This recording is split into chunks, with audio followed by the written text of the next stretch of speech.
தலைமுறையினர் இவர்களே. ஆண்டவரை நாடுவோரின் தலைமுறையினர் இவர்களே.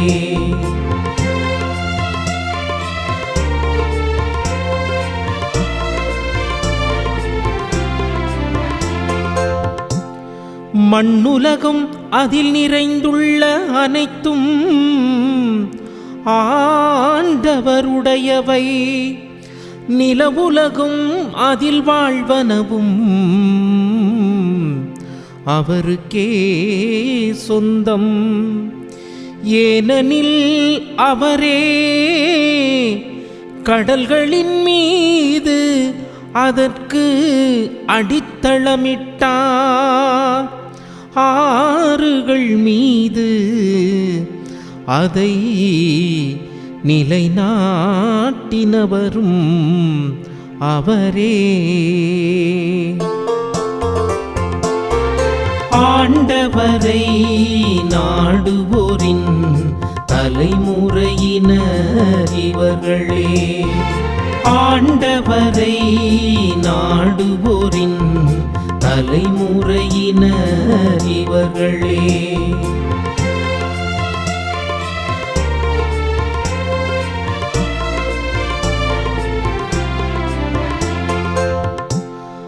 ஆண்டவரது மலையில் ஏறத் தகுதியுள்ளவர் யார்?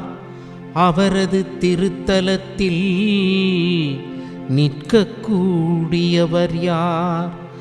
கரைபடாத கைகளும் மாசற்ற மனமும் உடையவர். பொய்த் தெய்வங்களை நோக்கி தம் உள்ளத்தை உயர்த்தாதவர். பொய்த் தெய்வங்களை நோக்கி தம் உள்ளத்தை உயர்த்தாதவர். ஆண்டவரை நாடுவோரின் தலைமுறையினர் இவர்களே. ஆண்டவரை நாடுவோரின் தலைமுறையினர் இவர்களே.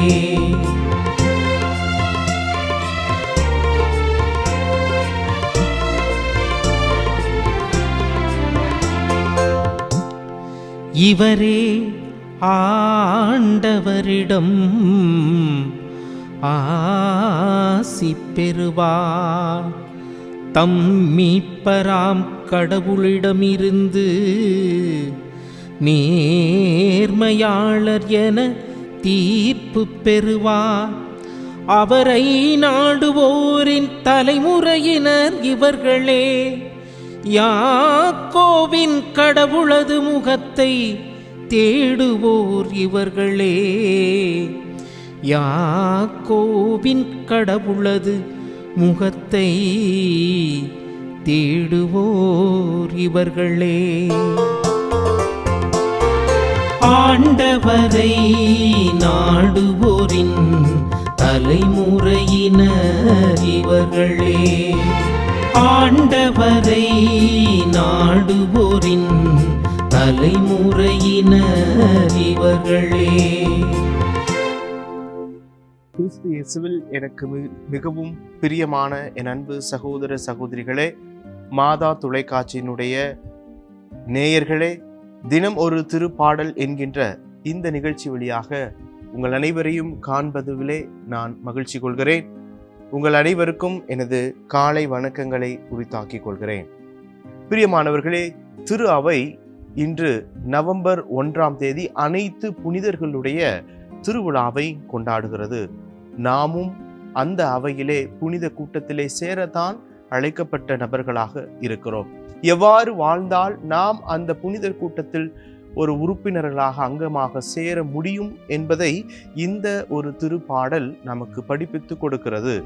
இந்த திருப்பாடல் எண் 24 இன்று திரு அவை நம்மை சிந்தித்து பார்க்க அழைப்பு விடுக்கிறது. இதனுடைய பல்லவியாக ஆண்டவரை நாடுவோரின் தலைமுறையினர் இவர்களே. பிரியமானவர்களே, ஆண்டவருடைய ஆசிரியம், அவரது அருளையும் ஆண்டவரையும் நாடுகின்ற தலைமுறையினர் யார் என்று சிந்தித்து பார்க்கும்போது, இன்று மனிதர்களாய் இருந்து புனிதர்களாய் உயர்த்தப்பட்டிருக்கிற அந்த புனித ஆன்மாக்கள். அவர்கள் ஆண்டவரை நாடினார்கள். ஆண்டவரின் தலைமுறையினார் வாழ்ந்ததனால் அவர்கள் புனிதர்களாக உயர்த்தப்பட்டிருக்கிறார்கள். பிரியமானவர்களே, இந்த திருப்பாடலை நாம் சிந்தித்து பார்க்கின்ற போது தாவீது அரசரால் ஆண்டவரை போற்றி பாடப்பட்ட ஒரு பாடலாக இது இருக்கிறது. அது எப்படிப்பட்ட போற்றி பாடுதல் என்று பார்க்கின்ற போது தாவீது அரசர் ஆண்டவரை மாவேந்தர் எனவும் ஆற்றல் வாய்ந்தவர் எனவும் வெற்றியை தருகிறவர் எனவும் போற்றுகிறார், பாடுகிறார். பிரியமானவர்களே, இந்த திருப்பாடல் எப்போது பாடப்பட்டது என்றால் உடன்படிக்கை பேழையை எருசலேம் ஆலயத்திற்குள், எருசலேம் நகரத்துக்குள் அங்கு கொண்டு வருகின்ற போது அந்த எருசலேம் வாயில்கள் திறக்கப்படுகின்ற போது அவர்கள் இதோ ஆண்டவர் வருகிறார், உங்கள் வாயில்களை திறந்து வையுங்கள் என்ற இந்த பாடல் வரிகளை அவர் பாடினார். பிரியமானவர்களே, ஆண்டவர் நமது வாழ்க்கையினுள்ளே வரவிருக்கிறார். நம் வாழ்வின் வாயில்களை திறக்க இந்த திருப்பாடல் நமக்கு அழைப்பு விடுக்கிறது. பிரியமானவர்களே, மாவேந்தர் நம் வாழ்வில் உள் வருகிறார். வெற்றி தரும் அரசராய் நமக்கு உள்ளே அவர் வருகிறார். பேராற்றல் மிக்க நபராய் நம் வாழ்வுக்குள்ளே வருகிறார். நாம் நம் வாழ்வின் வாயில்களை திறந்து வைக்கின்ற போது பிரியமானவர்களே, இந்த மனிதர்கள் எவ்வாறு புனிதர்களாய் மாறினார்களோ ஆண்டவர் நம் வாழ்விலே வருகின்ற போது நாமும் புனிதர்களாய் மாற முடியும் என்கின்ற ஒரு சிந்தனையை கூட இந்த திருப்பாடல் இன்று நமக்கு கற்பித்து கொடுக்கிறது. பிரியமானவர்களே, வாரத்தினுடைய முதல் நாளிலே இந்த யூத மக்கள் இந்த திருப்பாடலை பாடி புகழ்ந்து தியானிப்பார்களாம். ஏனென்றால் ஆண்டவர் முக்கியமானவர், ஆண்டவருக்கு மட்டுமே முதல் முக்கியத்துவம் கொடுக்க வேண்டும் என்பதற்காய் ஆண்டவரை போற்றி பாடினார்களாம். பிரியமானவர்களே, இதைத்தான் நாமும் சிந்தித்து பார்க்க வேண்டும்.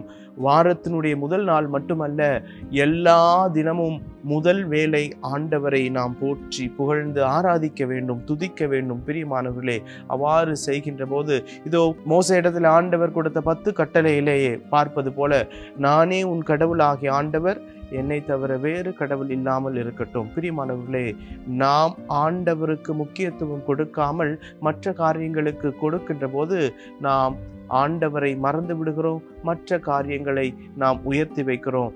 நமது வாழ்க்கையிலே முதலும் மையமும் ஊற்றும் தொடக்கமும் ஆண்டவராக இருக்க வேண்டும். ஆகவே இந்த யூத மக்கள் எவ்வாறு ஆண்டவரை அந்த முதல் நாளிலே போற்றி புகழ்ந்தார்களோ நாம் அனுதினமும் முதல் வேளை இந்த ஆண்டவரை போற்றி புகழ அழைக்கப்படுகிறோம். பிரியமானவர்களே, இவ்வாறு நாம் வாழுகின்ற போது, உண்மை தெய்வத்தை வழிபடுகிற போது நம் கைகள் கரைபடாத கைகளாக, நம் உள்ளமும் மனதும் கரைபடாத உள்ளமும் மனதுமாக மாற்றப்படுகிறது. பிரியமானவர்களே, நாம் ஒருபோதும் பொய் தெய்வங்களையும் பொய் ஆசீர்வாதங்களையும் நாடி நாம் போக மாட்டோம் என்பதைத்தான் இந்த திருப்பாடல் நமக்கு கற்பித்து கொடுக்கிறது. பொய் தெய்வத்தை நோக்கி தம் உள்ளத்தை உயர்த்தாதவன் என்று சொல்லுகிறது. நாம் ஆண்டவரை நாடி செல்கின்ற போது வேற்று தெய்வத்திற்கு அங்கே அவசியம் இல்லாமல் போகிறது.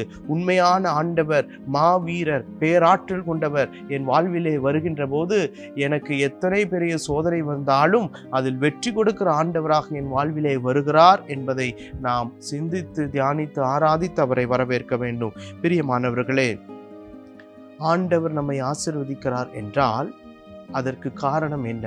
இதனுடைய முதல் வார்த்தை இவ்வாறாக வருகிறது: மண்ணுலகும் அதில் நிறைந்துள்ள அனைத்தும் அவரதும், நிலவுலகும் அதில் வாழ்வன அவருக்கு சொந்தம். ஆகவே மண்ணுலகிலும் நிலவுலகிலும் இருக்கிற எல்லா காரியங்களும், எல்லா மனிதர்களும், எல்லா செயல்பாடுகளும், எல்லா உயிரினங்களும் ஆண்டவருக்கு சொந்தம். ஆகவேதான் ஆண்டவர் தனக்கு சொந்தமான நம்மை மீட்க வருகிறார், நம் வாழ்வுக்குள் வெற்றி தருகிற நபராக வருகிறார். ஆகவே ஆண்டவரை நாம் வரவேற்போம். ஆண்டவரை மாவேந்தராக, ஆற்றல் தருகிற இறைவனாய் வரவேற்போம். நாம் ஆற்றல் மிகுந்த வெற்றி பெற்ற அந்த திருக்கூட்டத்தில் நாமும் ஒரு நாள் புனிதர்களாய் மாற அவரிடத்திலே அருள் வேண்டுவோம். எங்களை என்னாலும் காத்து வழி நடத்துகிற நல்ல தகப்பனே, இந்த வேளையிலே மனிதர்களாகிய நாங்கள் இது மனமு வந்து உம்மை எங்கள் வாழ்க்கையிலே வரவேற்கிறோம். நீர் எங்களுக்கு ஆற்றல் தாரும், வலிமை தாரும், எங்களுக்கு திடம் தாரும், பலம் தாரும். எங்கள் வாழ்க்கையிலே கரைபடாத கைகளும் மனமும் கொண்டு நாங்களும் ஒரு நாள் புனிதர் கூட்டத்தில் அவர்களோடு சேர்ந்து உம்மை தூயவர் தூயவர் என போற்ற புகழ ஆராதிக்க வரம் தாரும். ஆமென்.